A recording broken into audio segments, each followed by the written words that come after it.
नमस्कार विद्यार्थियों, वंदे वाणी हिंदी साहित्य चैनल में आप सभी का स्वागत है। हमारे छंद जो है चल रहे थे, उसमें हमने दोहा और सोरठा दो छंदों के बारे में हमने पढ़ लिया था। जो हमारे मात्रिक छंद है उनके बारे में हमने पढ़ा था।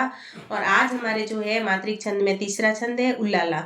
तो आज हम उल्लाला छंद के बारे में पढ़ेंगे। तो विद्यार्थियों, सबसे पहले हम जान लेते हैं कि उल्लाला छंद है क्या। तो यह है अर्धमात्रिक समछंद।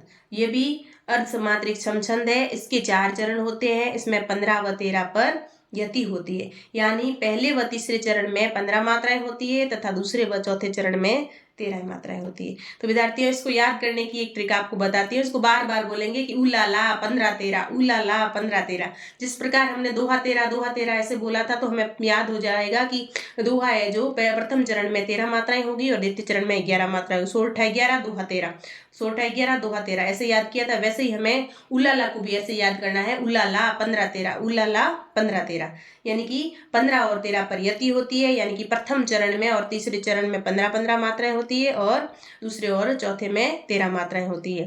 तो यहाँ पे दूसरे व चौथे चरण में 13 मात्राएं होती है और तीसरे व पहले चरण में 15 मात्राएं होती है। अब उलाला छंद में जो है इसके उदाहरण है, उसके बारे में हम जान लेते हैं। उससे पहले हम इसको एक बार पुनः पढ़ते हैं विद्यार्थियों कि यह अर्धमात्रिक समछंद है।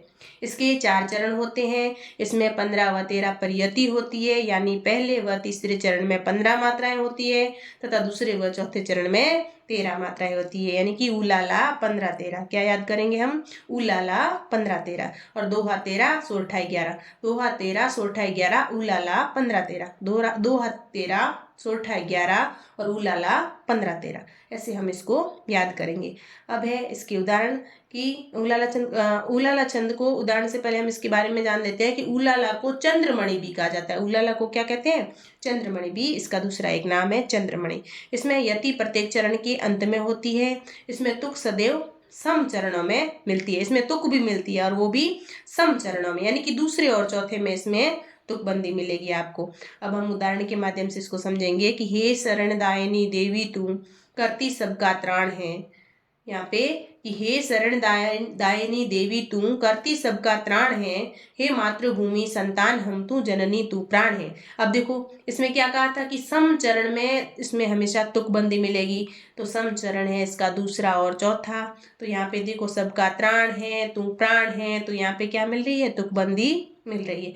अब विद्यार्थियों, इसकी मात्राएं काउंट करते हैं हम। जैसे हे शरणदायिनी देवी तू, ये यहाँ पे पहला चरण पूरा हो गया। तो इसकी मात्राएं काउंट करते हैं। ये 2 और 1 3 4 5 6 7 8 9 10 11 12 13 14 और 15, यानी कि प्रथम चरण में 15 मात्राएं हो गई। अब दूसरे चरण में देखते हैं। 1 2 3 4 5 6 7 8 9 10 11 12 और 13। तो उलाला 15 13, यहाँ पे 15 मात्राएं और यहाँ पे 13 मात्राएं। और वापस तीसरे चरण में देखते हैं। हे मातृभूमि संतान हम, हे मातृभूमि संतान हम तू जननी तू प्राण है। यहाँ पे भी देखो 2 और 2 4 5 6 7 8 9 10 11 12 13 14 और ये 15। ये मातृभूमि संतान हम, यहाँ तक आपके 15 मात्राएं हो गई।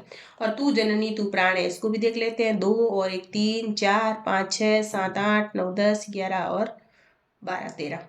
तो यहाँ पे विद्यार्थियों उलाला 15 13 हो गया है। उलाला 15 13, 15 मात्राएं 13 मात्राएं। सब भांति सुशासित हो जहाँ समता के सुख कर नियम, बस उसी स्वशासित देश में जागे हैं जगदीश हम। यहाँ पे देखो ये दूसरे में और चौथे में क्या तुकबंदी मिल रही है? यहाँ पे नियम और यहाँ पे हम। तो यहाँ पे दूसरे और चौथे में प्राय यहाँ पे आपको तुकबंदी मिलेगी। और पहले चरण में 15 मात्राएं काउंट करते हैं हम। 1 2 3 4 5 6 7 8 9 10 11 12 13 14 और 15। यहाँ पे सब भांति सुशासित हो जहाँ, यहाँ तक आपके 15 मात्राएं हो रही है। और वापस समता के सुख कर नियम, यहाँ पे 1 2 3 4 5 6 7 8 9 10 11 12 और 13। तो ये दूसरे चरण में आपके 13 मात्राएं हो रही है। बस उसी स्वशासित देश में जागे हैं जगदीश हम।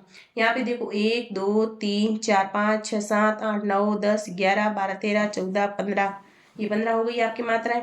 और इधर 2 2 4 2 6 7 8 9 10 11 12 और 13। तो विद्यार्थियों, इसमें प्रथम और तृतीय चरण में आपकी हो रही है 15 15 मात्राएं और दूसरे और चौथे चरण में आपकी 13-13 मात्राएं हो रही है और दूसरे और चौथे यानी कि सम चरणों में यहाँ पे तुकबंदी मिल रही है। तो ये विद्यार्थियों आपके उलाला छंद है और उलाला 15-13 आपको याद करना है। दोहा 13, सोरठा 11, उलाला 15-13 ऐसे करके आपको इसको याद करना है। इससे आगे का छंद हम अगली क्लास में पढ़ेंगे। तब तक के लिए धन्यवाद।